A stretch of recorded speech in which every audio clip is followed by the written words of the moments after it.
This is a personal and free reflection on how sociology really changed my life and understanding of it, and how to look through what's going on around me. And the first thing I started understanding was myself, not from the psychological perspective that I talked about in the other video when I talked about my existential thoughts uh, based on uh, the ideas of who I am as a human, but from a sociological side. Who was I actually whenever I stepped outside myself and got in contact with reality and people in it? And first of all, I could see I was a foreigner, a new Dane at the same time. So I was from a Lebanese family, and their situation and statuses in Denmark were much lower than in the original country. So I could see that the cultural and symbolic and social capital that Pierre Bourdieu had been talking about manifested in front of my eyes in my parents. My father was a chef, not a chef, what could you call it, a manager. It was in French, chef, in the administrator at the harbor with some of the big owners who let in and out shipping goods. And my mom worked in a very known shop for sewing clothes, and she was really good at it. And their life here in Denmark was totally different because they were outside everything. And even though they tried to obtain some language, it wasn't enough to get them into society. And then society had reacted to these newcomers from another place by a kind of hidden segregation. So they were not able to use their network as they could in the home country. My dad had a very large network, and they could get all the way up to the prime minister and talk to people in influential places, and they could also affect opinion if they wanted to, as a family, as a group, as members of that society they were in. And I could see that big difference in my life, the big change that had happened by us moving to Denmark as kids. At the same time, I felt also empowered by the fact that I had better understanding of society, where a teacher and studying to finish a master, and we're going well on my way to that social advancement that is possible in societies around the world, and that Scandinavia has had as a flagship for several decades, that people from impoverished background and social layers of society should have that ability to develop and to change and to become big things in society. And so I could see that I had to get more into society and maybe build a network, but at the same time I could also see I was very much in an alternative group. So when I studied the idea of the groups and how a majority suppresses or excludes a minority and only give them limited access, afraid of them taking power, I could see myself in one of these minorities at the same time, fighting for what I believe in should take hold on society and change it accordingly. And so I could see, well, I was part of society, but also in some of my thoughts opposing some part of it and how it should be politically run. I wasn't opposing the fundament of society. It was like the policies on the surface of it, and that was something I wanted to change. I wanted some values out there that wasn't there, and I wanted to mirror some of these ideas even more than they were. And so I could see myself in those spheres of influence and outside influence as I passed through the ideas of sociology in my life. Then there was also when I looked at how our bodies and fitness and the idea of being sending the signals of being fit and being a strong, beautiful, and shining human being. Well, that didn't. I was a beautiful, normal human, but not that beauty that was associated with what the society wants. And so I was already depraved on some points there. I had to catch up with things that others already had. It's like if you are from a poor family and you want to study in a university, and so you go and find that person who has a lot of money can get through much quicker than you can, because things are not only dependent on the brains, but it's also dependent on what commodities you can reach. And so that poor guy is back on points and has to catch up with harder studies, longer studying hours, and maybe to work beside his study in order to finish, while that rich kid do not need to do so and can rest and sleep and be more relaxed and ready for the next lesson and then the exams. And maybe he will get a lot of help from some special tutors and people who already know his family, because his influential family would be able to know people. And so I had the same position. I was an outsider. I looked differently than the ethnic Danes, and I had a different name that also gave them trouble pronouncing it. And I had different religious views and ideas, but at the same time, I was part of society and liked it and wanted to influence it, and saw a lot of good in it. But I could see also the limitations, and that's what sociology has been telling me all around, that even though you understand how things works, it doesn't change how they really works out there. And I could feel that on my body. Suddenly I was out there, and I had to struggle with issues that I maybe wouldn't have struggled with if I was in my original society. And so when I years later went back to visit my original Lebanese society, and my grandma at that time, and so tried to feel how it was being home after so many years since my childhood. I've never been there, and trying to explore how I felt and how it looked like and how it was. I had a lot of feeling at home at the same time as I felt strange. And that's part of being part of two cultures, that you feel at home and strange at the same time in both societies. But I felt something I didn't really feel in Denmark for many years. I felt more relaxed by being a majority. In the home country of my parents in Lebanon, I was part of the normal majority, and many people looked like me, talked like me, walked like me. And maybe the way I walked and used my hands and ways were accepted, but also a bit out of how they are used to, because I was also adapting and had adapted to the Danish way. So the symbols from my body and the language I was using, the thoughts I was bringing forward, was also part of a structure and a culture they didn't fully understand. And so I was like in between. But the great thing I found when I got home to the home country of my parents was that, well, I could feel more empowered in many ways. That, well, I can get through to people in another way, and I can maybe succeed in developing something, or maybe getting through to a position. But then reality struck me once again later when I tried that, and found how hard it was, because they always associated me with, oh, this mentality you people have in Europe, you are grown up there, does not really fit our reality here, and so it's not easy, and we will welcome you, but we don't think that this can some had succeeded with that, coming from Europe and getting some positions because they were known in certain circles who needed them or knew about them. And that I didn't have. My parents had that, and they were long out of touch with it. So here you are, sociology all over, and you can see the importance of language, social capital, symbolic capital, cultural capital, the relations in the network, and how empowerment comes out of connection to people with power, or situations where you have something to offer that others do not have. And so maybe if I had chosen to study as a lawyer, or maybe a physician, I would maybe have made it much better through. But did I have the abilities for that? Did I even like that? That's another question that also sociology has risen. It's about, well, what's your cultural inheritance? Often, sociology studies has showed that many people go in the footsteps of their parents or close relatives.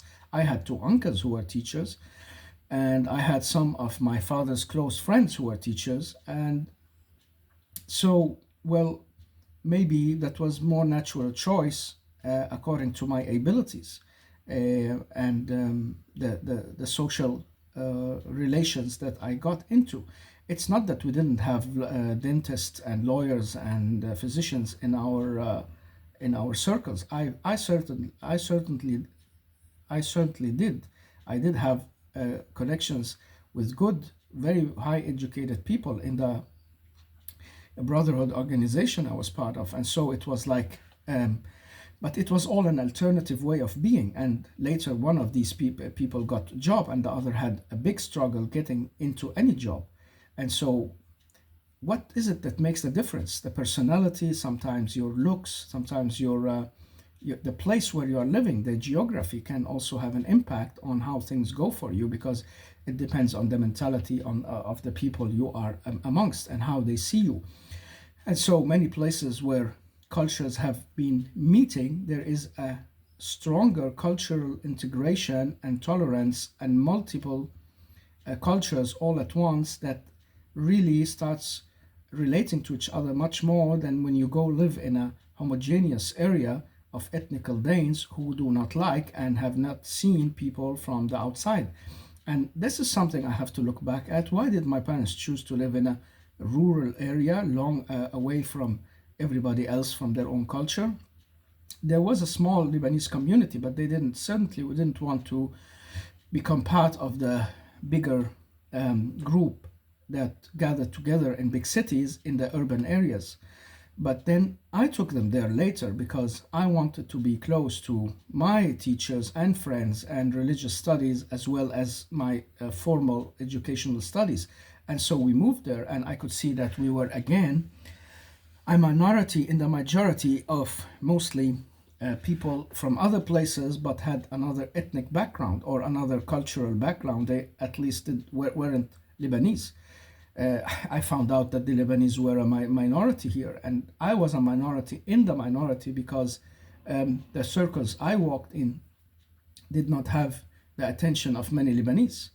And so, what to do about that? So now you look at yourself, you are a minority in a country, and you're starting to adapt as a newcomer, and at the same time, you are a minority in that country because you are belonging to an outsider group that is not so much welcomed, or maybe attacked, or maybe the society does not understand, and they push out or are afraid of or put on the periphery, or think that these people who belong to these alternative groups, like religious groups, I'm saying, and other political groups, well, they are not really welcome. And so that puts me in another kind of minority.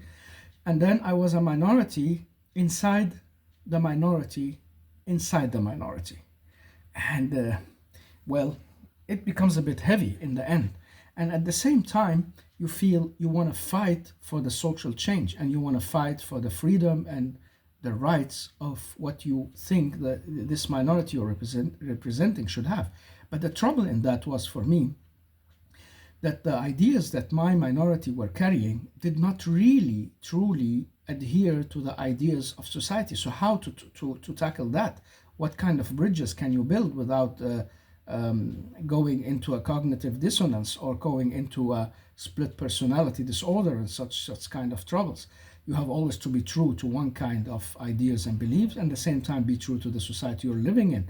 And you have to look into your parents' culture and background and history and the country you came from, and then also look into the new inheritance of that new country you're being formed into, and the schools making their part of educating you, not only for your head and hands, but also in your mind and the way you see things. And so you become more and more attached to that new way of life and the new perspective that this new society has been giving you, and you go more and more over to it. But there are also things in it you are not really totally satisfied about. And so you keep sticking to that picture of the idealism that you have in your little small group that really wants to put things in a different way. So they get to that kind of idealism in the real life. But there is no idealism, as I found out later. It's all basically ideas, but when they are going to be implemented, there's going to be a realism. And what kind of realism would that be? And that's the challenge I got with myself many years later.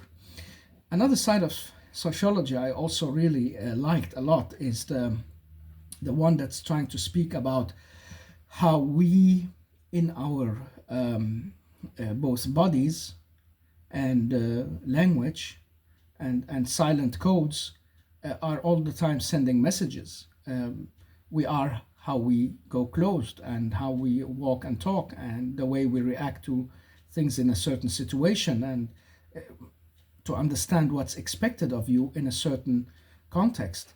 And that I also could see, wow, I was really good at that because I could shift between what's needed in the society where I was a minority and the society where I was a minority within a minority, and that special society of mine that was really somewhere between the two. And the shift is not like going crazy; it's just like adjusting your speed, the way of your talk, the way you say hello, whether you give a hug or just shake hand, whether you bow or smile, you look the person in the eye or don't, how you eat, what kind of invitation you accept and you don't, and what how you invite people, all these things that is on the level of finding together socially in an interaction had become part of what I really was starting to master and being good at, because I could really be again with the Danes as if I was a Dane in my way of being if I wanted to. And at the same time, I understood how to behave when I was among the circus of the religious people. Not that I was like wanting to be nude with the Danes and then wanting to have all my clothes on with the religious people. It's not like that.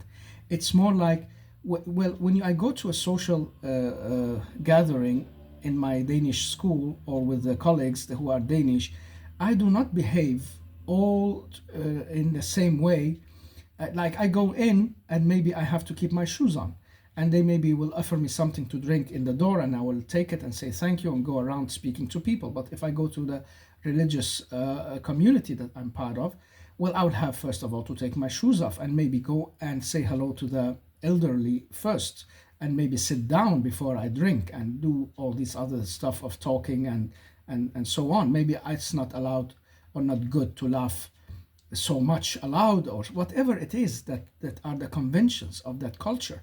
And this is what sociology also is telling us, that okay, this is just different ways of being, and if you understand the codes and you can decode how to act and react in every sphere, then you are really good adjusting yourself to it. And I was good. And where did that come from, I wonder? I think it came from my family and my Lebanese inheritance, because many Lebanese have this idea of being able to trade with people and communicate with people. It's a very strong educational what can you say, empowerment in Lebanon, and it is in the nature of people. And I think I found it also both in my dad and uncles and people who are from my family whom I met with, that they has this ability of walking presentable, talking to people in a good fashion, and they just showed more than they spoke who they were. Especially my dad had this strong, like good way of presenting himself in his suit and clean and tied way, and was very welcoming and easygoing, listening to people as well. And so my uncles had that as well, and I could see, well, maybe I got these traits from the family. So there is a social inheritance here that I've been using actively, and I'm using my social capital. I'm using my symbolic and cultural capital and putting it to use in another society and or another way, so I can become empowered as a central person in that society, because I understand a lot more than others do, and then I can, for the benefit of myself and my position and relations, use it in a clever and good way. And so I could see that I came also from an empowered family. I could do things that other people with the same background couldn't do, because they didn't get the same education, they didn't have the same way of living, and they didn't have the same standards I came with. While others, they got through even better than I, maybe because they had a charisma or a look or a beautiful way about them that was more charming and maybe related more to people. Maybe they had both parents from a higher academic level that could help them also get to the highest level of academic studies. And so I could see how sociology was working inside me, inside my private sphere, social sphere, and general life. And I also started noticing the dynamics between the groups I was part of. Like when I go to the religious alternative group, I am very much sure that the common people in the majority in Denmark would think, oh, what is that kind of life? Maybe they were respected on the outside, but they certainly do not want to imitate it or live like that or say and do the same things like that. And maybe they will find ways of criticizing it or at least putting it aside. That's how majorities keep reassuring themselves of what they believe. And the same goes for the minority when they criticize the way of life the majority is going on with. It's also with the same goal to reaffirm that we are on the right track, they are wrong. This is how our group dynamic works. This is the exclusion of the other, segregation from the other, finding the negative issues that can maybe make the point that, well, our culture is the natural one and their culture is wrong in these matters. And also trying to find common grounds. It's not that. Many times I've also been part of cultures and these groups, religious groups, who were trying to find common ground and say, okay, what do we have in common with this majority? And the majority people doing the same thing through the scientists and researchers and experts. Here's an important word, the experts. And experts I found in both groups. But in different ways. The experts in the social sphere, like in Denmark or in the open society I was living in, the broad society, sorry, it is like they are the people with the power to define how things are. But they are not alone on doing that, and it's not always they get through with the research, but they have a lot of power, a lot of saying on, like if they're asked how do you recommend we deal with these people, or do you think they are a danger, and the answer will have a lot of influence on how things are met politically and maybe from a perspective of security as well. And in that minority group, the experts would be more typically the leaders or the people with the deepest knowledge in a case, or the ones who are running that minority society. And sometimes they have all in one. They can be the most knowledgeable, they're running things, and they have the most influential voice. And so their opinion becomes the one that sets the tone for how to deal with the majority or the situation in a social way, whether we should focus on this or that, and what to do with what's arising of social contacts and communications. And so I could see that everything in sociology were actually pointing me to understand my life much deeper and understand the perspective of the others. And so even though maybe I didn't like how the majority were treating that minority and really segregating them and using indirect means of psychological warfare through the media and through like pointing out the negative stuff all the time and criminalizing people or putting them in a bad shape and reflecting their image in the media. You can find tons of newspapers, and one Danish researcher has made a book about that called the media Muslims, and he found a lot of sources of sociological study. It was like a kind of communicative sociological study in how the media have been covering this special minority, and he found that, well, he could conclude after I don't know how many pages. I remember I read that book in the old days, was my 400, 500, 600 pages at least. And he said that, well, he could conclude that there was a more negative picture depicted on this minority than usual. And that mostly they are connected with stories that are negative. And even the pictures that were taken for the newspaper to be presented would have a shade of some kind of rejectable way. They are not being shown in that romanticized light of some people you like or love or would like to cheer for. And so I could see the mechanisms working in the majority to protect what they believe in from that minority they really feel threatened about, or somebody is making them afraid of. Maybe history, maybe lessons from other places in the world, maybe some people within society who want to get some political gain out of that. And that's also how things works sociologically. that you use the instruments that's available to affect people to go in a certain direction, and so it becomes the important way of doing things.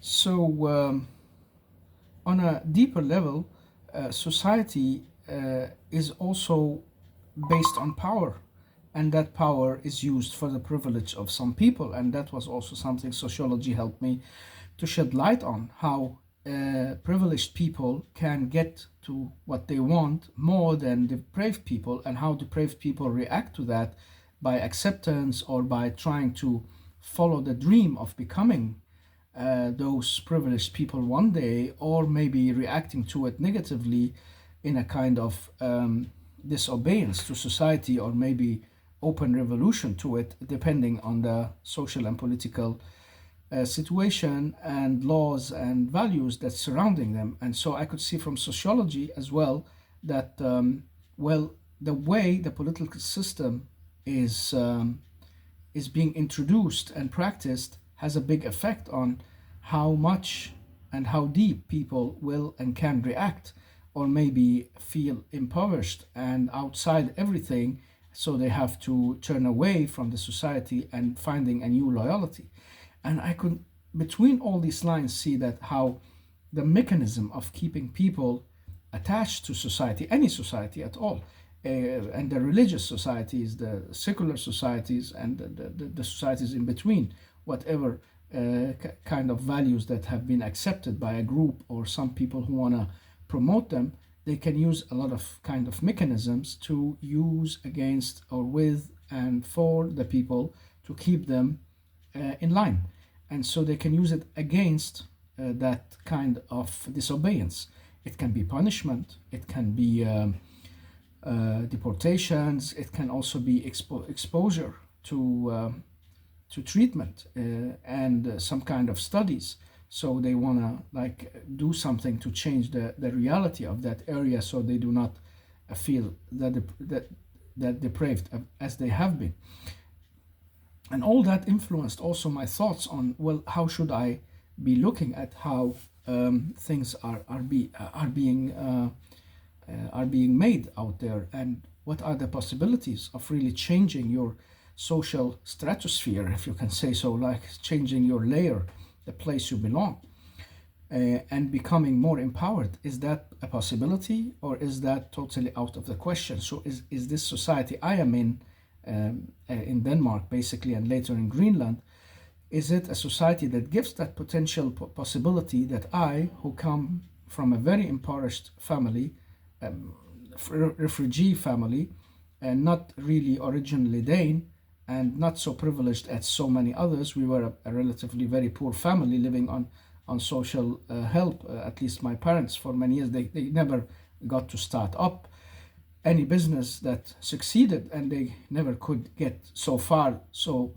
as to succeed in things they wanted to succeed in. And they had what they had with them from the exposure to war and the troublesome times there, that in the first place made them come to Denmark as they did, took away from them a lot of those opportunities that they could. But what about me, and what about my kids and their kids? Would there be this change, and how this society react to that, and how has history shown that it can be possible or not? And all that became like an underlying way of looking at everything around me. And when I also looked at the people I was part of, I could also see the struggles to get the power, or to maybe push someone else, stigmatize someone, push someone aside, promote, find an enemy picture of someone you could gather people around. And so all these social dynamics and mechanisms that can be used have also opened my eyes a lot to what is really going on. And when I read about the authoritarian personality and how these people use fear and their strong personality and a common enemy and a goal that they want to keep the people holding on to as tools to get what they want, I could see that we could also, as a minority, become that victim in the 21st century,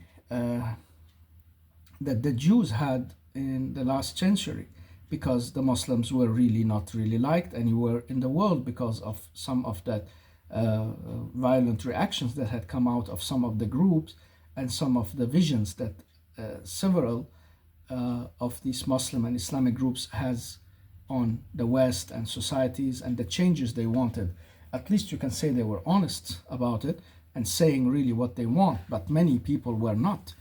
And so I could see how many were stuck between their loyalties to the society and the maybe alternative way of life that they could see were more ideal for them or better in the long run to follow. And so you can see people were like also lost in between the cultures. And of course, I reflected on equality and the roles of the males and the females in society, and how the power of the males for thousands of years, there is a point there that it has had an effect on how the women are being seen biologically. What women are fit for, not fit for, what kind of power they should have and not have, were also based on the privileged group's ideas and thoughts, and not only the woman and not the woman's own thoughts and ideas. And that's a great point there, because it's the people with the power and access who are defining the reality around them. And the same goes when I was looking at that consumer side of humanity and us, that I could see, well, I was personally living a kind of ascetic life, trying to minimize all that kind of extra vacancy that some people want to have, and lavishness, and turning in and out of big money and cars and all that. I was satisfied with my values as an alternative, and I found that sociology were also trying to figure out how that happens. How is it that people identify themselves with the objects they got, and if they do not like that way, what kind of ways do they else go to? So that observance, sociological eye, has been really beautiful and followed me in almost every aspect. Also the change of families that I have been part of witnessing in that last part of the 20th century and the first part of the 21st century, with big haste, especially in the West, and now I can see the rest of the world has adapted more or less the same situation, or maybe the same dissolvent of the nucleus family. So it's not anymore that man and wife who has kids or do not have kids that are the basis of the family, but it's the persons who go into a social contract of satisfying each other in that relation, whatever sex they have and whether they have kids or not. And it's the work that becomes and the identity marker number one for people, not who they are beneath the surface or in their hearts and what kind of individual they truly have become by enlightenment. It's more what you are, what you do. So the first question to people become, what do you do in everyday life? And that defines you. So if you give an answer that I'm a banker, that will put you in people's mind in one place. And if you answer, well, I am a janitor in a school, that will give them another idea of you, and they will maybe feel it in the way you speak and talk and walk and the clothes you're wearing. That doesn't mean that the banker is better. Maybe that janitor has a better life. And this is also something sociology have been trying to look into, that how does what we do affect our lifestyle? And those lifestyles, how do they affect what we get into of trouble or maybe happiness? And so that nucleus family that has been dissolved and exchanged for different kind of family structures, was something I also witnessed and I could see was going on, and gave a big struggle, especially to the communities I was part of, because they were traditional religious communities from the East and Middle East that upheld that the family is not only the nucleus of society, it's more or less the godly order. It's the way it must be. There is a man, there is a wife, they get together, they find marriage and acceptance under God's law, and they stay together, get the kids, help raise them, and so society evolves around that nucleus called the family and the values that surrounding it. And everything that's in the interest of that family should be upheld in society. Everything that can break it down should be broken down in society and forbidden and taken out. That was a total different picture I was living through sociology and in real life in the Danish society. Well, people were not thinking that way, and also breaking up from that minority group and going to try the lifestyles that were around them. And I remember I had also talks.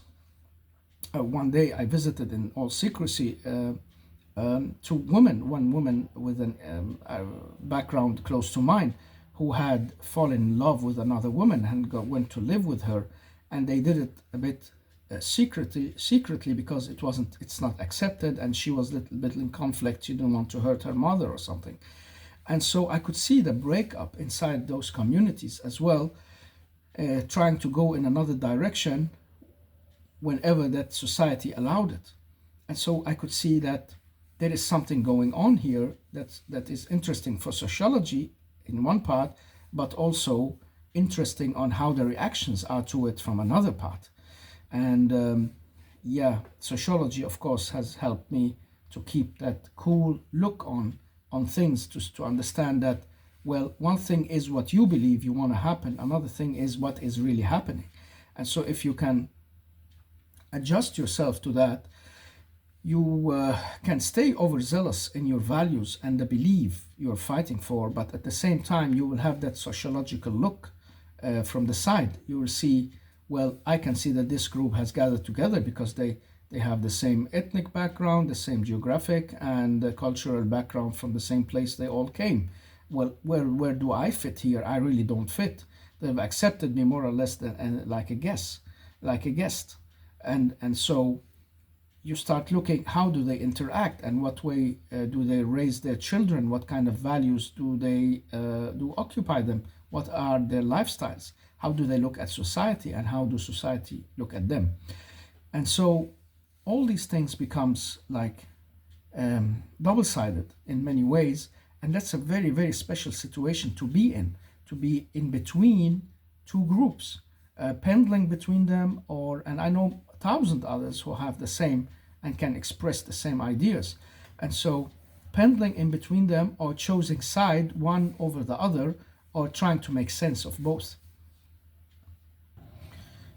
I also gave a lot of thoughts to who is running society and who is running it officially and behind the lines. Sociology does not really shut your eyes to that, but open them, saying and making you understand that there are always some people who have more to say in certain matters than others, and they will affect how things go and in which direction. And depending on the outcome, people will react or accept and adhere to it. And so I could see that the struggle of power in society is very, very central. And the resources can be in the hand, and mostly are in the hand, of the people who are going to make these decisions and uphold them and keep holding on to how things goes. And so if you are outside, you're outside. If you're inside, you are part of the ruling class. And sometimes you find yourself appealing to people on the outside from that same society because they want an opposition. They want a voice that is not the same as the one that is ruling. They want to show another picture. And at the same time, you can see that others have been appealing to that power structure and got like the grace and the help of it and were promoted. So that's why I started realizing, why are some people so much in the media when others have something to say? Why isn't my ideas covered in the same extent as some other people idea from the same minority? That's because they really talk into the structure of power and majority that is ruling, while my ideas can be more critical or out on the side or maybe in adversary to that society. And so you can find yourself on the edge of being indirectly persecuted for your views, or maybe looked at as one who do not fit in and being exposed for that, as it also happened to me at that time. But I could see the meaning of it when I look at it from the sociological point of view. But of course, had a lot of reaction to it from the personal point of view, because I didn't like being part of that haunted group, and the people who were on the outside and were going to fight for the listening ear to their ideas and goals. And then I could see that many others shared the same destiny and had the same situation, but they went differently about how they dealt with that, being a minority within a majority and being in a different place altogether than where their culture comes and stems from.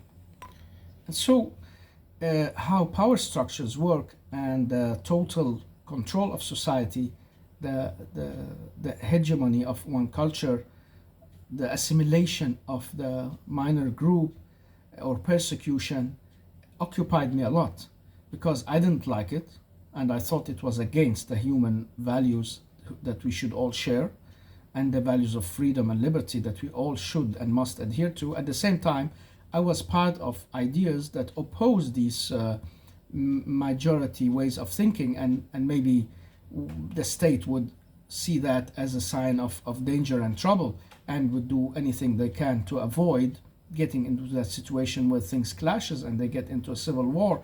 And so can you blame the majority for trying to put back the minority? The trouble arises when they try to hide it and say, no, we are a free and democratic society with equal ways for everyone, and we let minorities have the religious the free speech and free religious practice.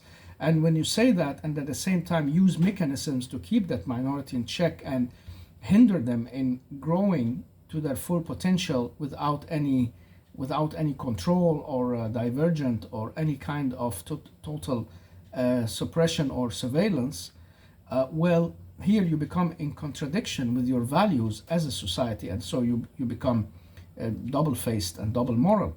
And that has been a lot of what also occupied me. And then when I looked at the minority I belonged to as well, I could see that, well, the same problems had arisen in Lebanon and in the groups between that. Well, has it ever been so easy to go and find out where the limits goes, and how to keep all satisfied, at the same time to keep holding on to power and not losing it to a group that will just take it out of your hands because you are too naive. So the cynicism and reality of the social order has its great impact on how things are working.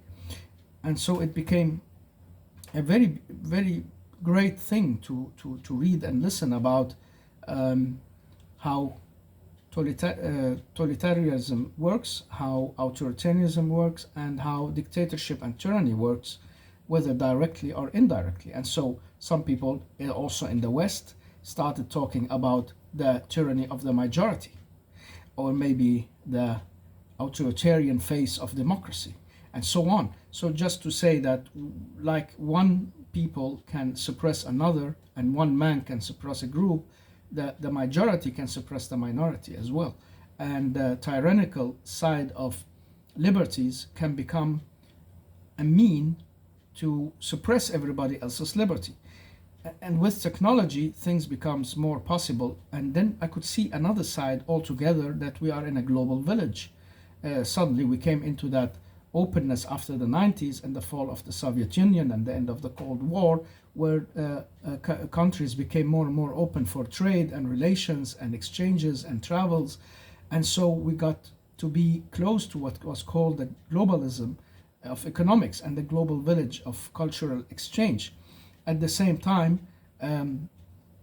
it was a one-sided idea or value that we all knew had the most reach out to the world. It was the side who won. History has ended, and the liberal value and idea has won in that past history of several thousand years. And so it has the right to expose its ideas and export them, and people has to adjust and turn over to it, because it's the way that worked and the way that won. And so some opposed that, of course, and said, and especially cultures with deep roots, like in the Far East and in the Middle East, deep-rooted cultures in religion and traditions, they said, maybe it worked for you in your lifestyle, and maybe it worked for certain reasons, but we do not believe it will work for us, and it cannot really be the true path, because we have had our golden ages before on another basis, and that's what we want to go back to. And so another kind of fight starts in that global village, and the situation becomes troublesome also for the people affected all over the world, and that is whose values should be the ones who win, and they want to some kind of eliminate the threat of being opposed, and at the same time those who are opposing wants to get up and topple that society that has won, and like give it one back in the ring and say, well, you won the first round of 20 years, but now we are back, and we will show you that the East has something to offer, or the Middle East has something new to offer. And so I could also see this global side of what I was reading in and about the power structure and the centralization of power, and how it is helping a certain culture to grow and expand and be the one that is in focus, while it is diminishing another cultures, and using the media and using promotions and depromotions and certain voices to promote something and depromote something else. And sometimes some people just show up in the right time, or they are used in the right time to become the trend. And so when people go out there, want to find a book or a story about something, there is already someone, the influencers, the people with a certain strong voice, who can tell them what kind of book they should read. Some books have gotten a lot of stars and others have not. And it's not always because the book is good. It is mostly, of course, because they want to also appear to be fair and professional. But there is also this hidden social hegemony behind it, to show that the books that's talking about this issue, showing our true good faith, is the better one. And that happens in the other cultures as well. I love sociology for these reasons, and I can keep on going and giving examples, but I guess it becomes clear that, well, at any way you look at your life, from your body to your appearance and relations in family and the empowerment you got, the way you are in society, and how power structures work and use the humans in it, or maybe get into trouble and opposition to it, the wide or small place there is for minorities and their way of life. All this is a way of unfolding the interpersonal network relations that starts between humans, the consumerism and technology, the advertisement, the competition for gains, or maybe exchange of goods and love in the different entities. All this become part of what you understand about yourself when you are out there and you try to navigate. And if at least you can't use it to empower yourself, you will empower yourself in a way that you will understand how things are. And when you see people, you will maybe be able to place them in a certain space and time and background and say, I know where you come from and where you belong to.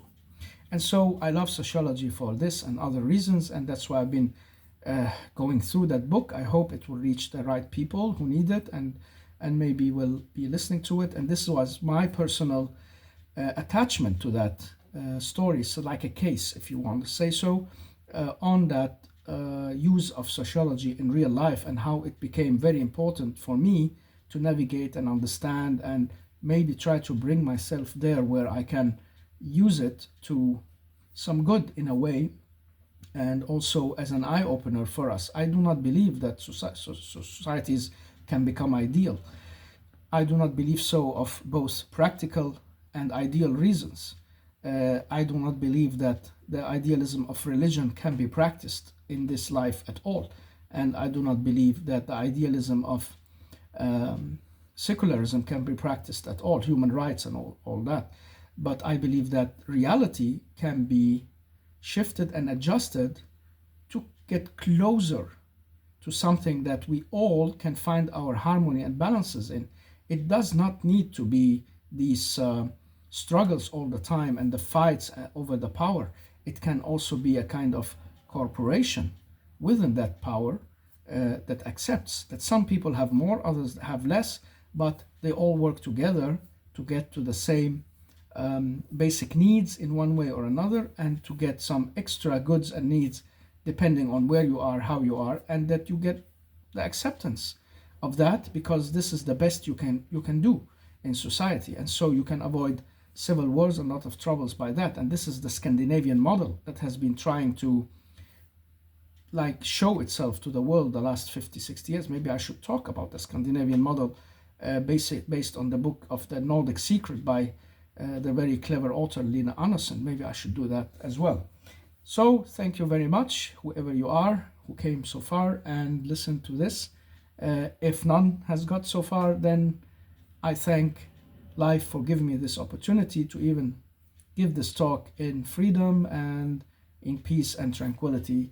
Have a fine day.